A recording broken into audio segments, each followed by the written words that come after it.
Hey everybody, welcome to the latest edition of the Diamond Discussion.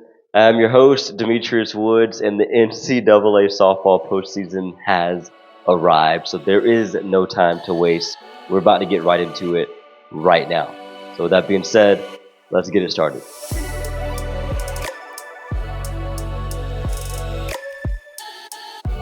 All right, everybody, welcome to again another episode of the show. This is postseason time, baby. We are ready. The moment we've all been waiting for, right? I mean, the Women's College World Series is literally right around the corner, okay? But we've got a lot to get to before that. We've got a jam-packed regionals weekend right here coming up, guys. You better be tuning in May 15th through May 17th, 2026.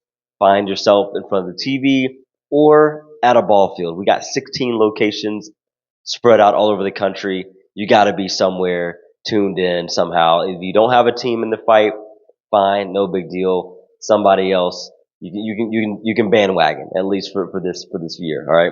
So anyway, a lot going on. Then we got supers coming up after that, and then it's the OKC in June. Actually, I think it starts late May. So anyway, we got a lot going on, man. But we're gonna get into these regions. But I got a couple of notes, just a couple of thoughts before I get into my picks with you guys. First thought is I know that there's been a lot of buzz. A couple of you guys messaged me out of the gates after Selection Sunday last weekend about Alabama getting that number one pick. We're going to start with them anyway at the beginning. So I'm going to pause on Alabama, but I promise you I will address the elephant in the room with them getting that number one overall pick. I will start by saying they deserved it. I'm not a Roll Tide guy. You guys know I'm LSU through and through, always Baton Rouge, go Tigers.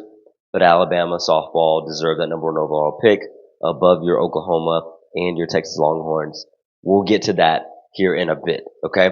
So, number two, talk about it. All right, so Texas Tech.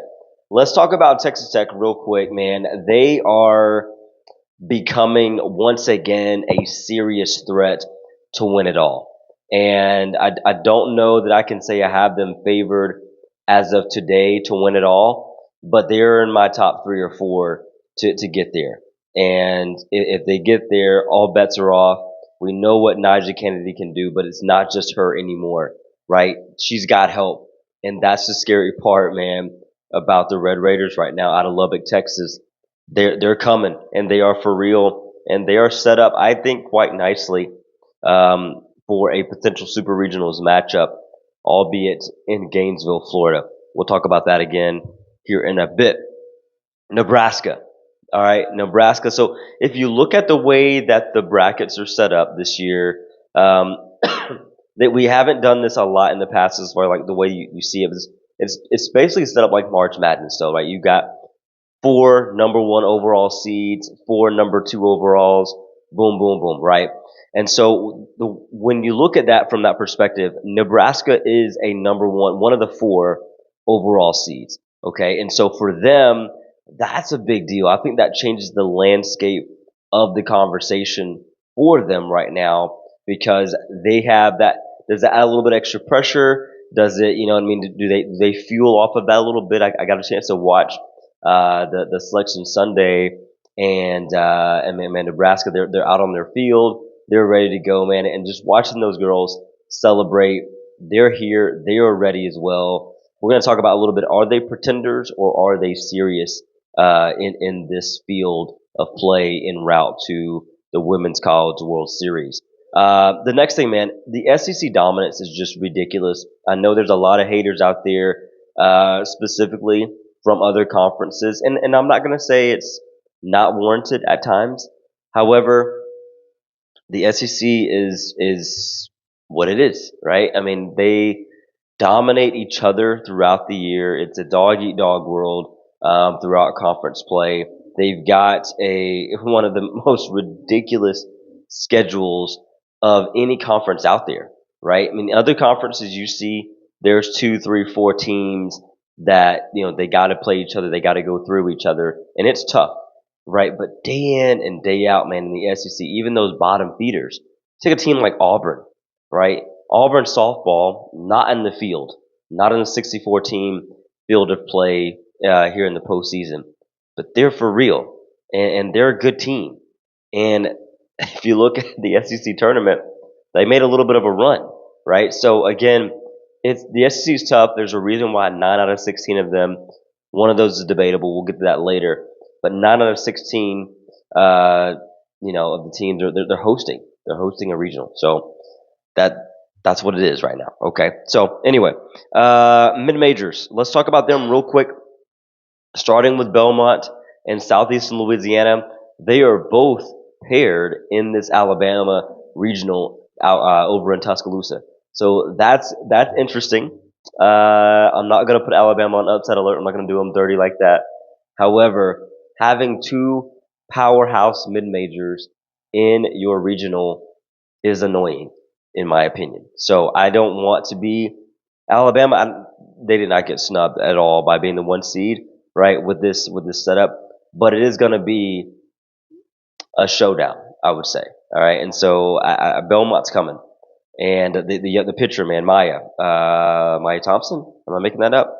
The pitcher for Belmont, though, man, she's right down the street. Like literally plays a couple miles from our house right now here in Nashville, and she's torn it up. So anyway, guys, there's a lot to come with this postseason, and you know what? We're just gonna jump right into it. We're gonna jump into the picks.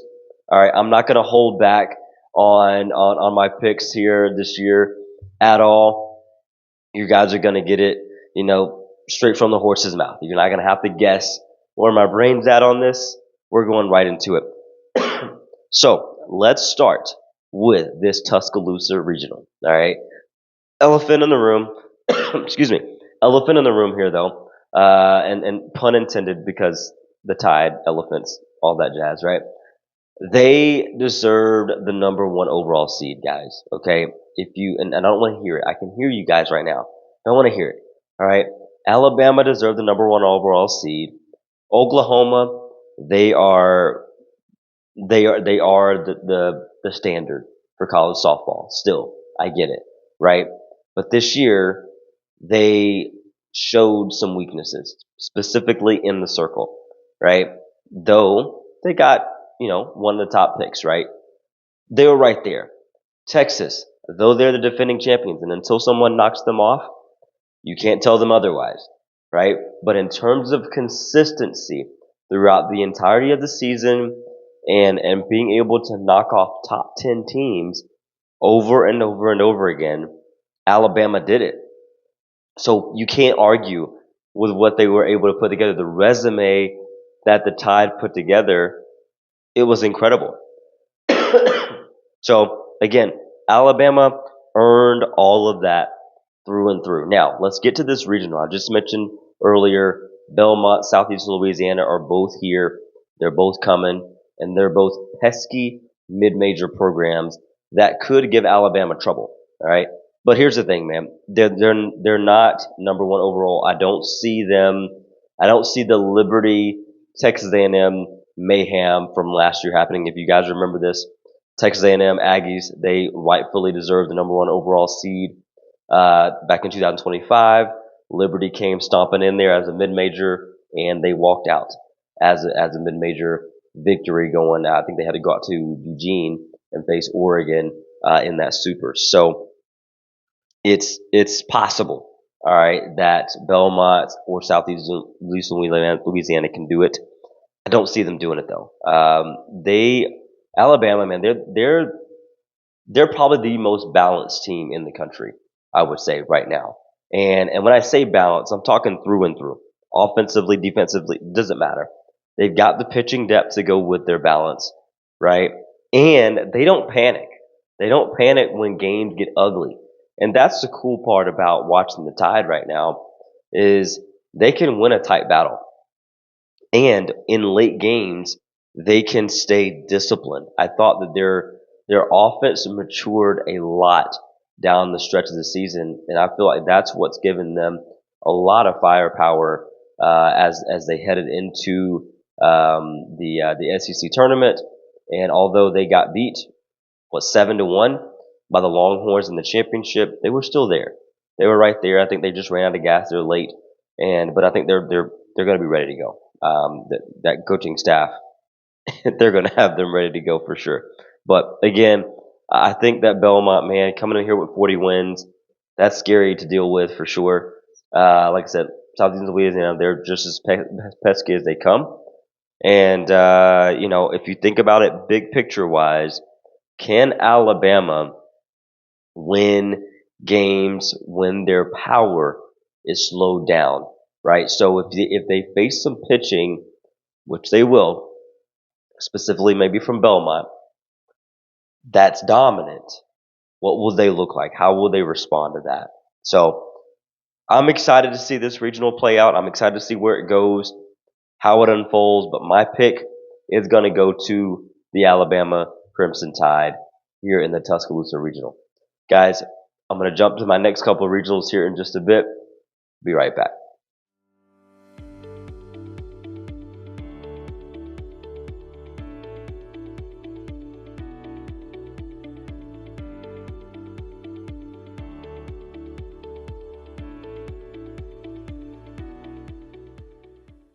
Okay, good people, welcome back to the show. Let's jump right in here to the number 2 regional out in Austin, Texas, hosted by the Texas Longhorns, a team that a lot of folks felt like should have remained as that number 1 overall seed, especially after beating Alabama in the SEC championship. But again, as I mentioned before, Alabama's consistency gave them that right to the 1 overall seed. But Texas is right there, and they've got a good pairing here. I think. I mean, they're going to face. I think they're going to face Baylor in the end. Which, if you think about Baylor, man, they are familiarity matters, right? They've both seen each other in the regular season already. So that may kind of be a little bit of a that a scare for Texas, I would say. But Texas is just too much. They're just too much right now. They're going to be overwhelming. These Jokers, man, to me, they're the scariest offense from inning to inning out of any team in the tournament, right? Texas, I mean, they can score 6 runs in about 5 minutes if you let them, right? So the defending champions, they're going to come ready. Austin is a great place for softball, man. They love to play at home. They're really, really good at home. And they just have a lot of solid veteran leadership on that ball club. So I think the Longhorns, they're going to be ready. Like I said, Baylor's going to test them a little bit. I don't foresee it getting to, a Sunday evening game setting for them. The one thing I will say, though, about this regional is Wisconsin's pitching. Okay, let me give them a little bit of love as well because it could prove to be a little bit annoying for everybody in the regional. So I don't know. I don't know where that goes for them. If Wisconsin's right though, this regional could get a little dicey, and it could make it a little bit more entertaining for us. Which, as a fan of the game and no dog in this fight, I think I'm okay with Wisconsin's pitching muddying up the waters out in Austin. But when it's all said and done and the lights turn off, Texas will prevail in this regional. I don't foresee an upset taking place at all. But that leads me to that big bad Norman regional out in Oklahoma, right? Cue all the Oklahoma Sooner fans out there, man. I know you guys are ready. You guys are excited to get Love's Field rocking, right? And I tell you what, man, that place, the way that it's built, I talked about this a couple of episodes ago. I just love the way it's built. It's built for awesome softball. It's built for the fans to be able to be right on top of the action and to really soak in all of the Oklahoma Sooner softball feels, right? So I know that football is still very much an important sport at that university, but you can't deny, man, softball is the standard there at Oklahoma, and the Oklahoma Sooner softball, led by a great Patty Gasso and company. It is the standard for NCAA across the board. However, what I will say is that they do have a sleeper cell in that regional as well by the name of Michigan. If you watch Michigan all year long, they have been right there. Okay, now they're matched up in the number 3 regional for a reason, right? They're not that great. However, they're pesky enough to push Oklahoma to a Sunday evening situation, and that's going to be my prediction for this regional is that it goes to Oklahoma's going to wipe, they're going to wax the floor with the first two games. But that game 3 matchup, Oklahoma needs to come ready. I don't think they really want to be pushed to an elimination game setting, but I think it gets there. And the reason I think it gets there, guys, is that I feel like Oklahoma, man, they've got the championship DNA. However, they've just got a lot of new blood, and they've got new blood, and so that new blood isn't always, able to adopt that championship DNA that Patty Gasso has instilled over the last couple of decades, right? And so, with that being said, I think they get pushed to an elimination game specifically because I don't feel like their pitching is as dominant as it's been in the past, right? Formerly Jordy Ball, right? Now Jordy Fromm, which we'll talk about here in just a second. But like since Jordy was there, it hasn't been the dominant pitcher, right? They've done it by committee, which is great because that adds a lot of depth, right? I mean, they've really got some good depth in the circle. I just don't know that they're as invincible as they used to be. They're still dangerous. They're not as invincible as they used to be in the circle. And so because of that, I feel like Michigan picks off one game. Just one, though. Not two. Just one. So Oklahoma comes out of the series, comes out of this regional, rather, with the W. They're going to get a little bit of a scare from Michigan, and hats off to the Wolverines. But that's all they get. Just a scare. Oklahoma gets out of this one and moves on to Supers. Now, that leads me to my next one before our break here. The Lincoln Regional. I can't believe I'm saying it. The Lincoln, Nebraska Regional. Okay. Jordy Fromm and that crew, man, they are not pretenders. I don't believe that for 1 second. I said that at the top of the show. Are they pretenders or not? No, they're definitely not pretenders. They are here to play, right? They're not this little feel-good story, all right? Oh, the cute Cornhuskers up north. No, ma'am. No, sir. They are for real. They are here. They're not fake. They can pitch. They can defend. They can manufacture runs. Nebraska can do it all. And so because of that, they earned themselves a top 4 seed in this tournament. And as I said before, that changes the game for them and the way that they're going to play the ball throughout this tournament. I think that they're going to play very good. They're going to rise to the expectations. They're not some little underseeded team, right? They are here to play, and they know they earned it. They're playing with a swagger that is very difficult to defeat, in my opinion. And so look out for everybody that they're going to, come in contact with. I think that obviously Grand Canyon is a solid opponent in that regional. That's really not a team you really want to face early like this, in my opinion. But again, Grand Canyon, all hats off to them for getting to this point. But I think the buck stops in Lincoln with Nebraska. Jordy Fromm and company, they get it done and they move on to Supers, guys. So we're gonna jump in here with our next few regionals, beginning with the Fayetteville Regional out in Arkansas, just after the break. Be right back.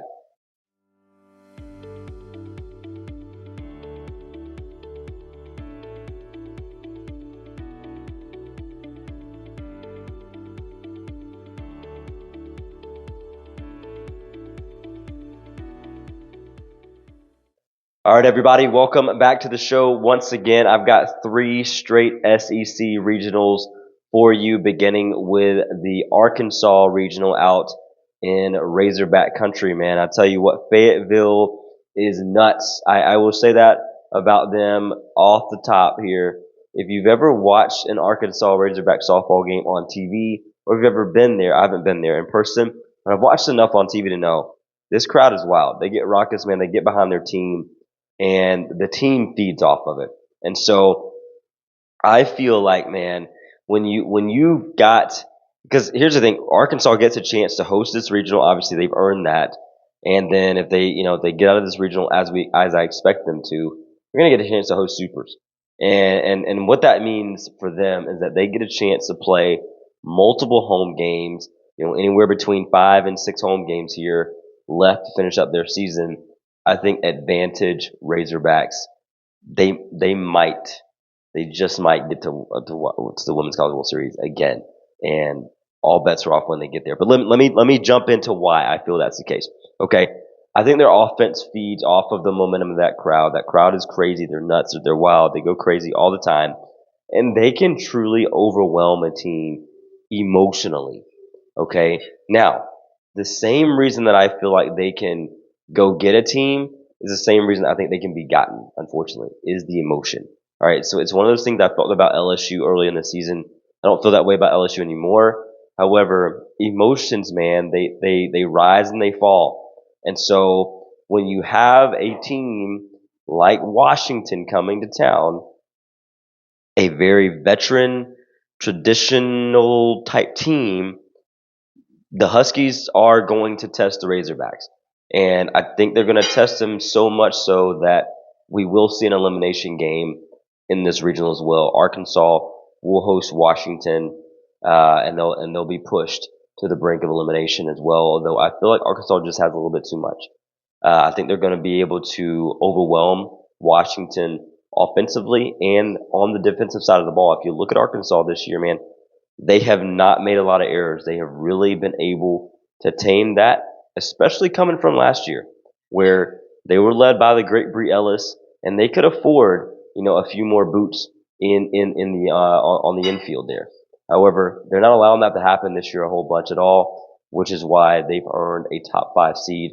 And again, based on the way their things are set up this year, they're really the best 2-seeded team out there. So for what that's worth, Arkansas Razorbacks, I think that team gets it done this year as the 5 seed move on, or to move on, the Supers rather. Your number 6 seed team, okay? So number 6 seeded team here is going to be your Florida Gators. Listen, man, they've got the Gator Chomp down there. My daughter Aubrey, she loves the Gator Chomp. We've gone down there for a couple of games. It's a vibe, right? It's a vibe. Gainesville will be rocking as well. Not as crazy of a fan base as Arkansas from my perspective. However, though, man, the Gators are there, and what I've found is that for them, they need to avoid these little back and forths with some of these in-state mid-majors, and that's exactly what they're getting potentially here in this regional. All right, they're getting an in-state mid-major. Excuse me. They're going to get They're going to get Texas State. They're going to get Texas State out of the Sun Belt Conference. I apologize. Texas State out of the Sun Belt Conference is who they're going to have in this regional as a mid-major, and that's not a team you really want, in my opinion. I think the Sun Belt has proven to be competitive and competitive enough to be able to say, hey, listen, we're going to push you, and we're going to force you to give us your best. And if you're not able to give us your best, then we're going to put you in a late game situation, and that's where Florida needs to stay out of. They're good. Dare I say they're great. Dare I say they're good enough and great enough to get to the Women's College World Series. However, they need to avoid being dragged into those late game chaotic situations so that they can be able to flex their full arsenal here. Okay, so that's where they want to be. If they can stay out of late game chaos against these mid majors, then I think that the Florida Gators steamroll through this regional. The Gators to get it done. All right, number 7 here. You got the Knoxville Regional, man, and I smile a little bit about this regional here because I just they got Virginia. They got Virginia coming to town, and I can't believe I'm saying it in a softball setting. If I was talking about men's basketball, right? Virginia would be a team that everybody needs to, maybe look out for. But they got Virginia coming, and the reason I feel a little dicey about this pick is because Tennessee has not shown what I saw last year. The team I saw last year was the team that I expected to really do a lot of damage, and they fell short last year. And so I'm very intrigued by what they have. However, they have elite pitching. Obviously, they've got the defense to go with it. That atmosphere in Rocky Top is to die for. Okay, so it's there. It's there. They got it all there. But Virginia's coming down the mountain. And I think that they are going to be pushed. I don't see them picking off Tennessee, though. I think that Tennessee still gets it done. They go 3-0 in this regional, and they get out of there. But I'm just going to say, look out. Look out, Volunteer State. Be ready to go, okay? Because if Tennessee faces any elite velocity in this regional, they will be stunned. That you can bank on it. I'm taking that one to the bank. Now, prove me wrong, Tennessee, but I think if they face some velocity here, they're going to be in a little bit of trouble. Let me know your thoughts on that. I'm just saying. All right, I'm just saying. In the end, though, Tennessee gets it done here, guys. We're going to be right back. We'll jump into our next few regionals, and we'll get it going from there.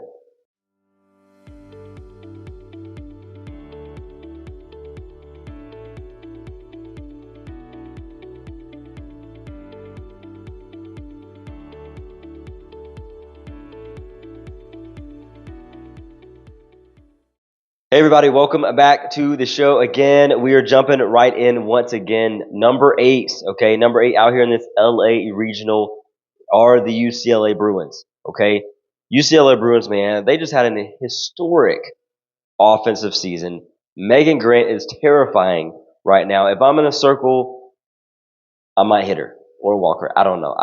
We're not going to throw to her in any type of clutch hitting situation because she is scary. The UCLA Bruins, they can hit anybody out of a game right now. And honestly, because of that, I feel like this may be the least upset energy type regional of all 16 of them. I think that this regional is a foregone conclusion. UCLA gets it done. However, the only concern right now I have for UCLA is that a home run hitting heavy team can disappear for a game. Maybe not 2 or 3. They can disappear for one. And one tough game is all it takes to put you on the brink of elimination, right? When you're in a double elimination setting, man, you got to be on, right? You got to be on every single inning. You can't afford to miss. And so, will UCLA do that? Yes, I think they will. We're not even going to spend whole much of time on UCLA right now. They're going to get that done out in LA, and they're going to be hosting most likely the Florida State Seminoles, which is a battle of just, I wish they didn't even put UCLA and Florida State back to back 8 and 9 like this. Honestly, man, I don't even like it. I love that these two teams, though. I don't like it, and then I love it, right? Because you're getting. Now I'm already talking about super regionals already. I say no disrespect, but I guess there is disrespect to the other 6 teams that are in these 2 regionals combined. But man, UCLA and Florida State, you've got 2 historic level teams right here, and they're going to face off in the supers out in LA. I can't wait for that regional. And so, speaking of Florida State, as I spoke too soon there, they're going to get it done. They're going to get it done in their regional. But as I was about to say about somebody else earlier on, they are going to have a little bit of a test with the mid-major. And I think the thing for them is they need to thrive in this regional. They don't need to just survive. So Florida State needs to go out there and handle business. They are a very, very well-coached team. They're extremely disciplined. And I think they rarely beat themselves. And so because of that, they need to put all of that on display in the regional to flex a little bit and to put UCLA on notice, right? I think UCLA is going to breeze through their regional, and because of that, they need a reason to look down south into Tallahassee and go, oh crap, okay, we need to suit up, right? And I know they're not going to disrespect Florida State by any means, right? Because Florida State, if there is a girl out there who is that girl, it is Florida State right now. They're playing really good softball. And so UCLA will not disrespect them in the supers. However, Florida State has to give them a reason to sweat a little bit, at least. So Florida State gets through as well. Again, biggest X factor there. They gotta be able to thrive, not just survive. Speaking of thriving and not surviving, that leads me to the Athens Regional out in Georgia, man. The Georgia Bulldogs, I hate to say it, but they're playing really good softball right now, man. This team, they got battle tested in the SEC through and through. And honestly, it would have been really cool to see them not only knock off Oklahoma, but knock off Texas, because had they knocked off Texas, I had them beating Alabama in the SEC championship game. Believe it or not. Okay. Work with me there, because here's why. Georgia has depth. And because Georgia has depth right now, man, they're able to stay in games. They're going down early in contests right now, and they're finding a way to battle back. They're doing it with the long ball. They're doing it with the back-to-back base hits. Give me a single here. Give me a double here. Oh, now we got big girl up. Let's rock one over the wall, right? So Georgia is doing it in all facets of the game right now. They've got the pitching staff to work with. However, the only thing I don't like about this Athens regional, man, is that Clemson's in it. If Clemson wasn't in it, I would say Georgia probably steamrolls through this regional. And dare I say, this feels like a super regional matchup disguised as a regional matchup. I would say Clemson's good enough to beat a lot of teams. And, because they're not having to travel very far at all. Going from South Carolina to Athens, Georgia. So this could get scary a little bit for Athens. I think that Clemson has a shot to push Georgia to an elimination game. Will they do it? No, I don't believe so. I think Georgia goes 3-0 in this regional. They get it done, and they're going to find their way to get out of Athens and head over to Rocky Top, which will get a fun Georgia versus Tennessee matchup right there, with a chance to go to OKC on the line. All right. So anyway, Georgia gets that done down in Athens. That takes me to number 11, Texas Tech. Do I feel like they fell way too far after losing to Arizona State in the Big 12 championship game? Yes. Yes, I do. This team won 52 games? Right? Something like that. Something crazy like that. These Jokers win over 50 games and they're an 11 seed? I don't think so. Who do I push down? Do I think they should be set up to be hosting a super regional? Yeah, I do. I think they're better than Georgia right now. I think they're better than Florida State. And I think they're better than Tennessee. And so because of those three teams, I would say that Texas Tech should be at least an 8 seed. But they're not. They're an 11 seed. And what that means is you're pairing them up with the Florida Gators team, who I just don't believe has enough to beat Texas Tech. We'll get into the supers though. I'm getting way too far ahead of myself. But again, these are the national championship runner-ups. They are better than they were last year, yet they're an 11 seed. I'm not lobbying for the ladies. However, I'm just saying I'm mad if I'm Florida. I'll just say it that way. Okay? I'm a little upset if I'm Florida. And I know nobody's going to run from anybody. All right? Coach Tim and that crew down in Gainesville, they're going to be ready. Okay? But I really would rather not have to face Texas Tech. The only good thing there for Florida is that it's going to be in Gainesville. They're going to be at home, and they're not going to have to travel. But I need to see what I need to see in the regionals out of both of these teams, man. Because right now, I'm feeling like Texas Tech, man, they're on a run. All right, now expectation is going to follow them this year, more so than it did last year.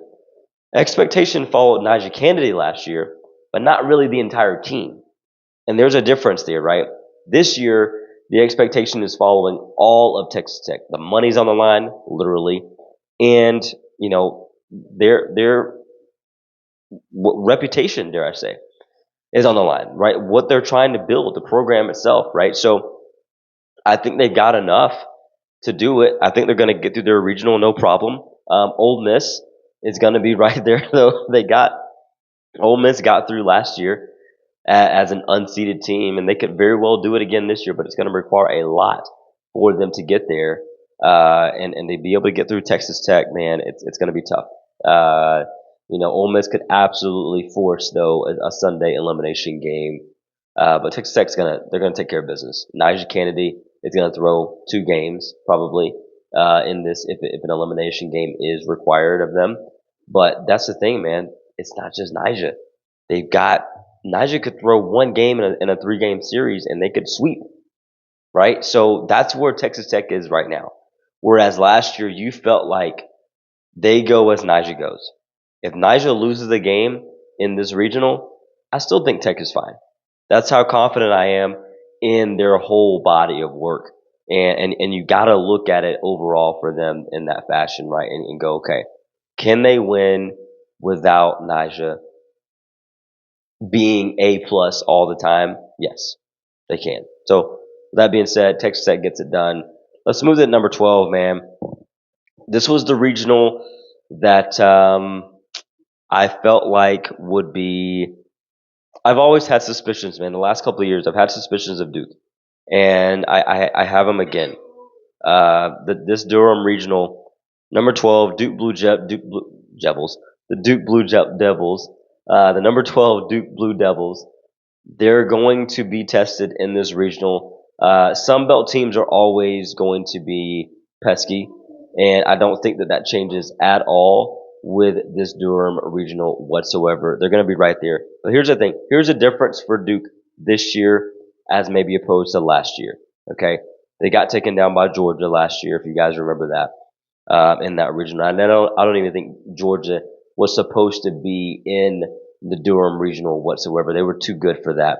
However, all that being said, this year Duke has the veteran leadership that's required to get things done.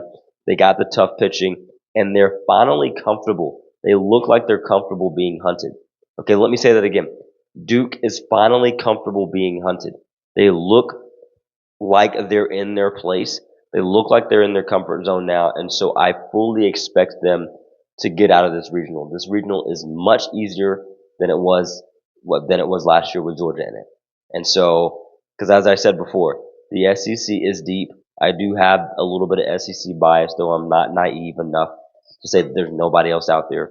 There's tons of teams right here to play ball, but this one's going to be a better matchup for Duke.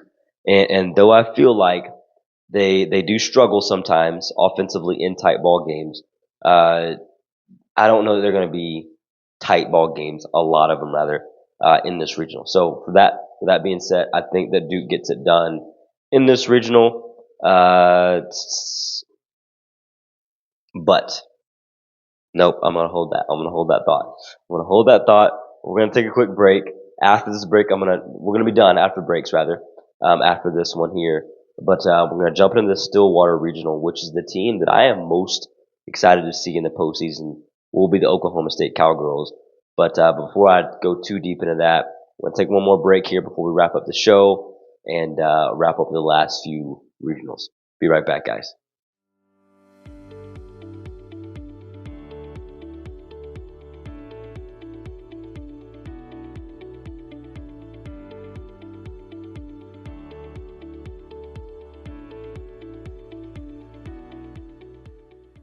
Hey everybody, welcome back to the show one final time.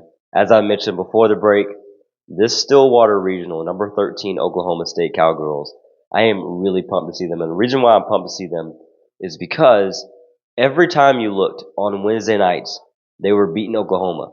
Or they were taking, I can't remember who else it was, but they were just middle of the season, man. They were kind of starting to find their footing a little bit. And it was like, oh, Oklahoma State just upset this team. Oh, Oklahoma State just upset this team. And I said after a while, I'm like, it's starting not to feel like upsets anymore. This team is serious. Like they keep moving up the rankings in the right way, and they're just they're building it brick by brick. And a lot of times, man, you'll see teams like they'll start out in the preseason, and they'll be favored, right? And they'll live up to it, and it'll be great.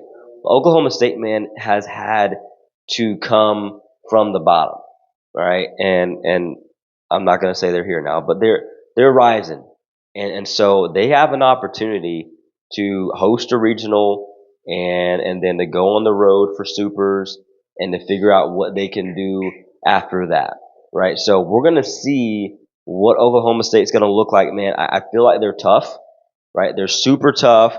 Right, their offense is explosive right now. Oklahoma State's offense is explosive as they come. They've got the home field confidence that's required to go out and build on something and feel really, really good about where they are. The only concern I have for them, man, is whoever brings elite pitching in this regional, I feel like they got a shot to stun Oklahoma State. And so for that, I fear for the Cowgirls. However, I don't know that anybody's going to have enough to stifle their offense right now. I just feel like they're really, really good.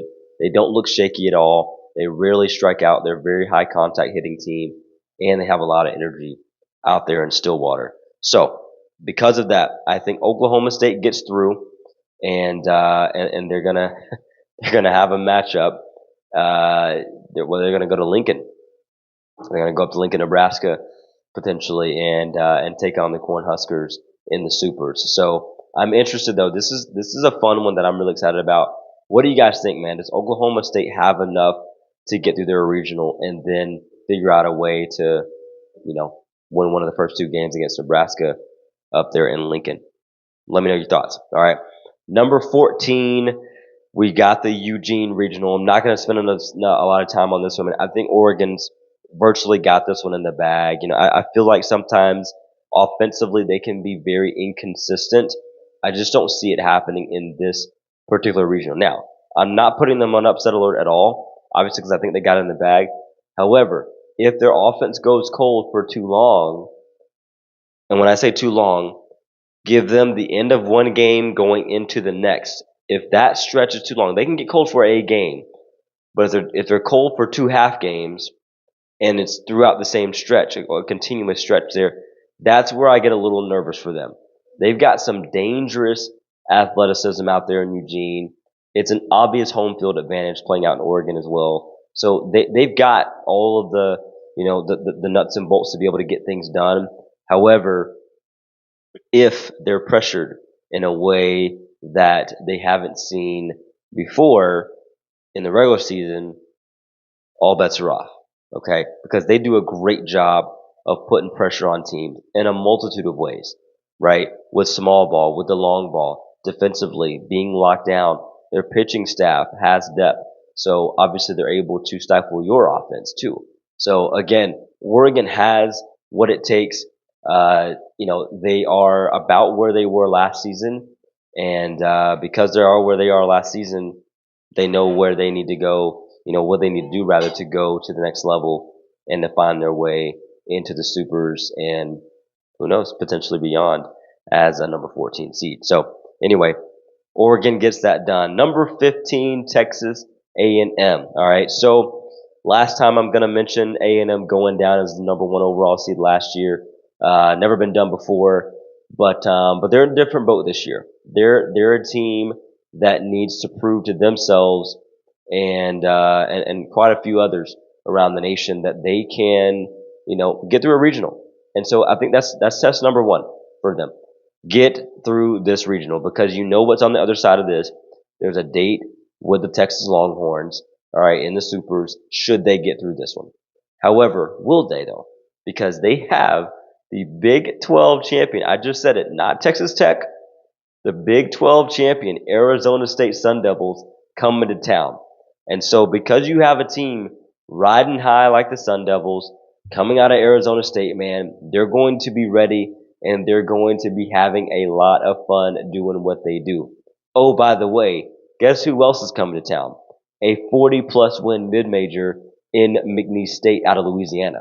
So if you're A&M, you need to win game one and game two, period. Point blank, period. If they drop game one or game two, they're getting upset. Across the board. There's no other way for me to dial that up for you guys. A&M will be upset if they lose game one or game two. I don't foresee them running the table out of the losers bracket in this regional. They have been battle tested in the SEC, man, and that is the one, thing they can hang on right now. But they need to be dialed in early.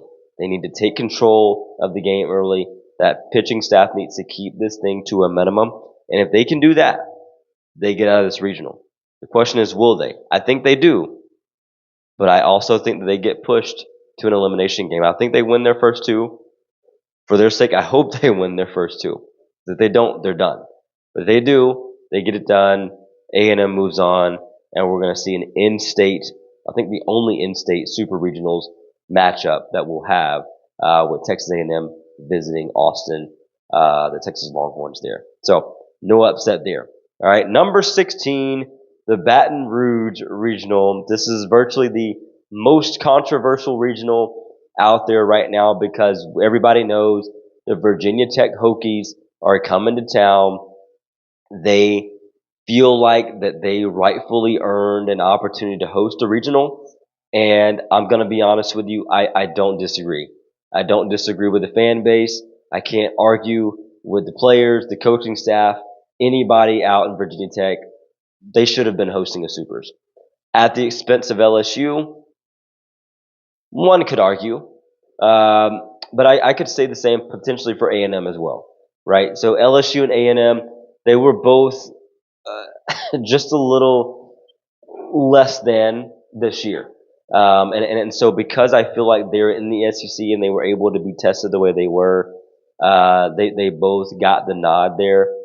However, listen, man, Tech is coming in angry. And that's really the one thing you don't want to have is a team with a chip on their shoulder coming to your house. They don't feel the pressure. So now the pressure's on you, right? If you're LSU, the pressure's on you to protect. Now I hope that LSU feels like they deserved it. Okay. So if you feel like you deserve it, then you shouldn't have added pressure on you. But if you feel like you don't deserve it and the team that's coming to your place, you feel like they deserve it and they feel they deserve it, that's a bad recipe, right? Because now you got to protect home field while also feeling like you don't belong where you are right now. And so because of that, man, I've got my Tigers on upset alert. And honestly, as I prepared for this show, I prepared to let you guys know that this is the only regional that I had an upset in. And the reality here is that, you know, Virginia Tech, they have a very mature lineup, right? If you look at them 1 through 9, they're mature. They have the elite experience, right? What LSU is lacking right now is pitching depth. And that's what scares me the most. When you pair up a very mature, veteran, sound, solid lineup versus pitching that is just we meaning the Tigers, we haven't been consistent this year. It's a recipe for disaster potentially. And so, you know, with that being said, I want to pick with my head Virginia Tech. And as I mentioned before, even before this last break, I had Virginia Tech winning this thing. Seriously, I did. I just can't bring myself to do it. I can't pick against my Tigers. Not right now, man. This group is really good. And what I'll say about LSU, albeit the pitching is inconsistent right now as a staff, when it's on, it's really on. And so I'm gonna bank that our Tigers are going to be on. Our Tigers are going to get out of this regional. We're going to win it, and we're going to earn that date with Alabama. We're going to have an LSU Alabama Supers and over in Tuscaloosa, and we'll see what happens after that. But all that being said, man, Virginia Tech is coming, and my Tigers, man, ladies, be ready, man, because I'm nervous for us. I am cautiously optimistic though that we're going to get it done. But this will be the biggest test of the year for the Tigers. I'll say it that way. Biggest test. This will trump any SEC weekend we've had all year. The weekend that we had with Oklahoma, weekend that we had with Texas. Who doesn't matter. Okay, everybody. This is going to be the biggest test, unless one of the other two teams knock off Virginia Tech. Then we can maybe have a different conversation. But based on last year's efforts and what I've seen this year out of LSU and Baton Rouge, and what you've seen out of out of Virginia Tech the last 2 seasons, you put both teams' body of work together up against each other. Virginia Tech has the edge. That's undeniable. And so for my listeners out there, you all know I'm picking with my heart for my LSU Tigers, man. I want them to win this thing. I want them to prove that they can get back to a Supers and be 2 wins away from a Women's College World Series as a number 16 seed. That would be incredible. All right, some way, somehow, I will find my way out in Oklahoma City with my family should LSU figure this thing out. We'll see. So, anyway, guys, that is going to wrap up this 1 through 16. So, I didn't have any crazy upsets for you this year. Last season, I had a couple of picks upset, and they ended up, swinging that way. But this year, I got 1 through 16 getting it done. And, because of that, it may feel like, oh yeah, this is boring. We don't need to watch. Nope, you need to watch. Tune in, because although these 16 teams, man, by my metric, they're favored, to win it, to win their regional. Somebody's going to slip up and somebody's going to make it interesting. Multiple teams are going to make this thing interesting. And who knows, we may find ourselves with another mid-major, another Liberty-esque mid-major team, man, coming out of the regionals, flying high, right? Or you may find yourself with another big Power 4, Power 5 team, man, saying, hey, listen, though we're not hosting, we're coming out of here with a dub on the road, right? Virginia Tech could be that team. Ole Miss could be that team, right? Who's it gonna be? Who's gonna say, you know what? We're not just happy to be here. We're not traveling for no reason. We're ready to go win it all right here. But it starts with the regional. You got to be ready to go. So anyway, guys, my thought you should know moment for today is very, very simple as it always is. Take nothing for granted. All right. If you're these teams hosting, man, don't just rest on your laurels. Don't just say, hey, we're hosting. We're at home. We're good. We got it in the bag. Even UCLA, who I think genuinely has it in the bag, don't sit on it. Go out, compete at the highest level possible, and earn it. Prove it to yourself. Prove it to your naysayers out there, and go flex on those other teams, man, and know that they got to come to your place, and they got to come ready. They got to bring their A game. So anyway, guys, we're gonna wrap this show up like we always do. It has been an absolute joy to dive into this with you guys. So please let every single thing you do be done in love, because at the end of the day, that is truly what makes this beautiful world go round. Guys, thank you so much for tuning in. We'll catch you next time.